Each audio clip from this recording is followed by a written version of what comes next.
তো আমরা গত পর্বে সি শার্পের যে টাইপ কনভার্সন সেটা নিয়ে আলোচনা করেছিলাম এবং এই পর্যায়ে কথা ছিল যে আমরা সি শার্পের যে অপারেটর সেগুলো নিয়ে আলোচনা করব। তো অপারেটরগুলো নিয়ে আমরা একটু কাজ করে ফেলি এবং এই অপারেটরগুলোর পাশাপাশি আমরা সি শার্পের অন্যান্য যে বিভিন্ন যে লুপগুলো বা বা বলতে পারেন যে ইফ এলস যে কন্ডিশনগুলো এগুলো আমরা আলোচনা করে ফেলবো।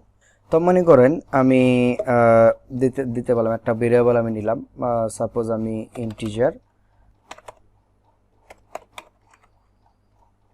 দিলাম, আমি ইন্টিজার নাম্বার 1 ইকুয়াল টু এখন আমি কোনো একটা নাম্বার এখানে নিয়ে নিব। তো এটা আমি চাই যেন ইউজার যদি ইনপুট দেয় সেটা যেন আমি নিতে পারি, সেজন্য আমি দিব কনভার্ট, প্রথমে কনভার্ট টু ইন্টিজার 32 বেড়ে দিতে পারি, অথবা আমি ডাবলে নিই, কারণ কি ইচ্ছা করলে দশমিকে দিতে পারে।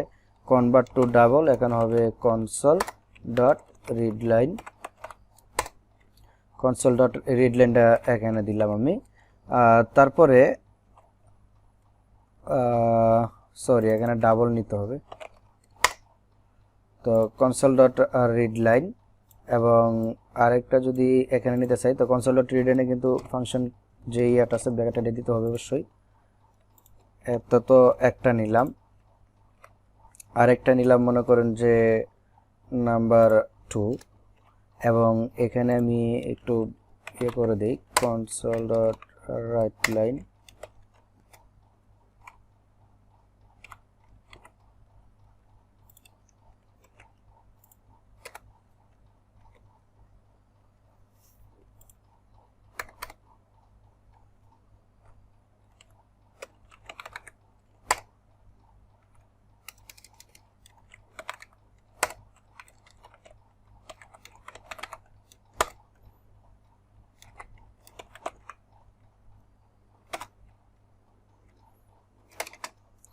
তো আমি এই দুইটাকে এখন যোগ করব।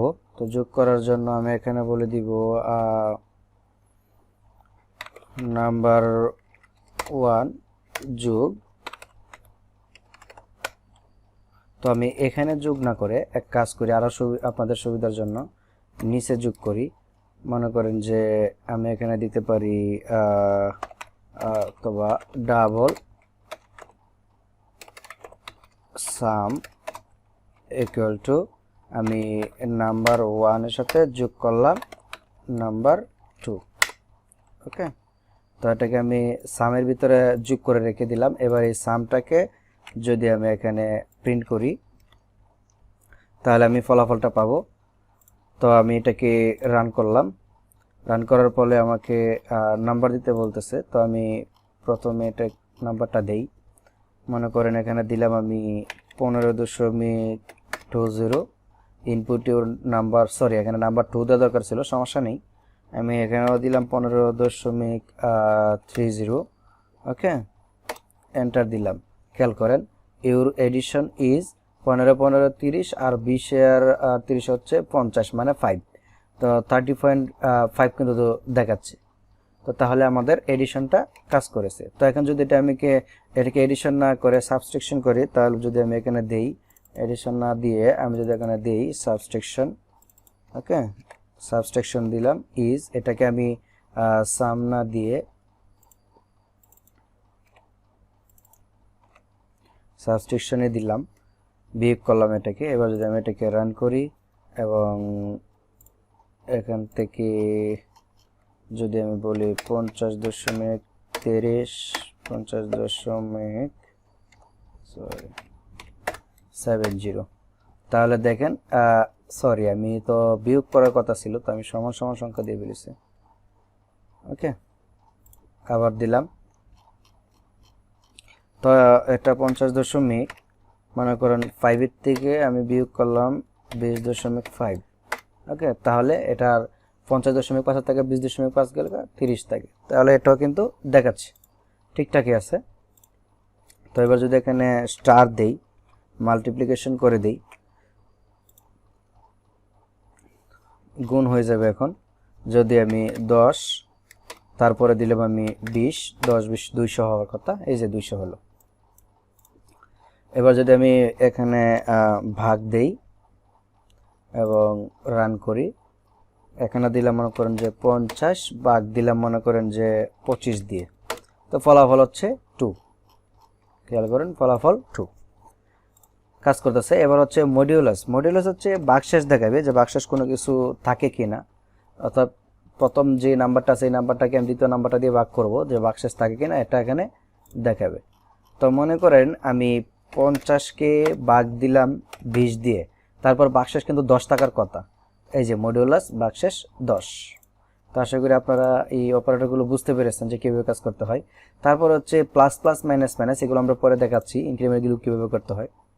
ওকে, তো এই পর্যায়ে আমরা অপারেটরগুলো দেখলাম। তারপরে হচ্ছে সি শার্পের ম্যাথ রয়েছে, ম্যাথ মিনিমাম ম্যাক্সিমাম এগুলো আমরা পরে আলোচনা করব, অথবা ইচ্ছা করলে যদি আপনারা বলেন যে না আলোচনা মানে করার জন্য অনেক করা যায়, এটা কোনো ব্যাপার না, যে কোনো মুহূর্তে করা যায়। যদি উদাহরণস্বরূপ আমি বলতে পারি যে নাম্বার 1 নাম্বার 2 এই দুইটার মধ্যে আমার মিনিমাম এবং ম্যাক্সিমাম ভ্যালুটা নিতে হবে। তো আমি এখানে মনে করেন নিলাম, এটার নাম দিলাম আমি ম্যাথ, এই ভেরিয়েবলটার নাম আমি এখানে ম্যাথ রাখলাম। ওকে, তো এখানে আমি এখানে এই যে নাম্বার 1 এবং নাম্বার 2 এই দুইটার মধ্যে কোনটা মিনিমাম কোনটা ম্যাক্সিমাম এটা আমি বের করতে চাই। যদি আমি বলি ম্যাথ ডট ম্যাক্স, অর্থাৎ ম্যাথের ম্যাক্সিমাম যেটা আছে এটা আমি নিলাম কার মধ্যে, মনে করেন যে নাম্বার 1 এবং নাম্বার যে 2 আছে এই দুইজনের মধ্যে কার কোনটা ম্যাক্সিমাম অর্থাৎ কোনটা বড় হবে সেটা আমি দেখব। ওকে, তো এখানে আমি বলতে পারি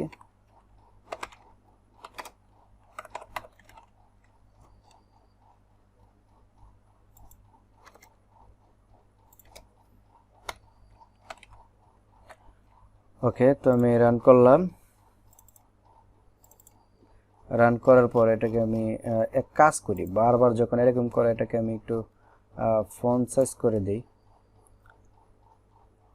ফন্ট সাইজটা 24 করে দিলাম। ওকে, এটা আমি আবার ক্লোজ করি, দেখি ফন্ট সাইজ এখন বড় হয় কিনা। ওকে, ঠিক আছে। এখন তো ইনপুট ইউর ফার্স্ট নাম্বার আমি দিলাম 50 এবং এটা দিলাম 80। তাহলে 50 এবং 80 থেকে 80 বড় হওয়ার কথা, তাহলে এই যে আমার 80টা বড় হইলো। তো এটা হচ্ছে আমার ম্যাক্সিমাম। আর মিনিমাম দিলে যেটা ছোট সেটা শো করবে। তারপরে থাকে স্কোয়ার, মানে রুট ওভার যেটাকে আমরা বের করি, রুট ওভার যেটা বের করি এটাকে বলা হয় স্কোয়ার। উদাহরণস্বরূপ আমি এই দুটাকে একটু কমেন্ট আউট করে দিই। ওকে, কমেন্ট করে দিই এগুলোকে। কমেন্ট করার পর এখানে আমি আমার প্রথমে যে নাম্বারটা আসবে এই নাম্বারটা আমি ইন্টিজারে নেব, ডাবল নেব না, অর্থাৎ কোনো দশমিকে আমি নিয়ে যাব না। তো কনভার্ট টু ইন্টিজার 32 এটা নিয়ে নিলাম, ইচ্ছা করলে 64 এটা নিতে পারি। তো এটা হবে আমার ইন্টিজার ম্যাথ। ওকে, তো আমি এই যে নাম্বারটা এই নাম্বারের মধ্যে আমার যেই রিড কিটা করবে সেটা নাম্বারে চলে আসবে। এই নাম্বারটাকে আমি ম্যাথ ডট স্কোয়ার দিয়ে ম্যাথ ডট স্কোয়ারের ভিতরে আমি এটাকে রেখে দিলাম এবং এর যে সরি ম্যাথ নয়, এই নাম্বারটাকে আমি রেখে দিলাম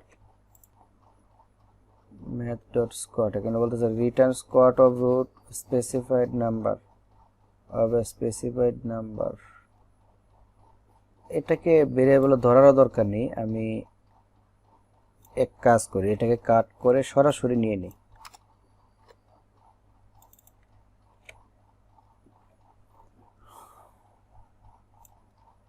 ওকে, তো এটা ডাটা টাইপটা হবে ডাবল, আমি ভুল করে ফেলেছিলাম, এটা ডাটা টাইপটা ডাবল হবে। ওকে, ডাবল। তো এবার আমি এটাকে রান করি। রান করলে আমাকে নাম্বার দিতে বলতেছে। তো আমি এখানে মনে করেন দিলাম 64। তো 64 রুট ওভার বা বর্গমূলটা কিন্তু হওয়ার কথা 4, সরি 8 হওয়ার কথা, 8 টা 64, এই যে 8। তাহলে কিন্তু কাজ করেছে। এখন যদি আমি একটা অগণিত একটা সংখ্যা দেই, বড় কোনো সংখ্যা, উদাহরণস্বরূপ এটা দিলাম, এন্টার দিলাম, তাহলে এই যে আমাকে এর বর্গমূলটা দেখাবে। ওকে, তো আমি এটাও কিন্তু বের করতে পারলাম যে কিভাবে রুট ওভার বের করতে হয়। তারপর আরো আছে অ্যাবসলিউট ভ্যালু, রাউন্ড, এটসেট্রা, অনেক অপশন রয়েছে। এগুলো আমরা পরবর্তীতে প্রজেক্ট করার সময় ইনশাআল্লাহ দেখব। তো সি শার্পের আরও যে ডাটা টাইপগুলোর মধ্যে রয়েছে স্ট্রিং বুলিয়ান, এগুলো আমরা দেখেছি যে কীভাবে এগুলোকে ক্যাচ করতে হয়। তো আমরা আগামী পর্বে ইনশাল্লাহ যে লুপ এবং কন্ডিশন এগুলো নিয়ে আলোচনা করবো। তো আজকে পর্যন্ত ধন্যবাদ সকলকে, ভালো থাকবেন, সুস্থ থাকবেন, আসসালামু আলাইকুম।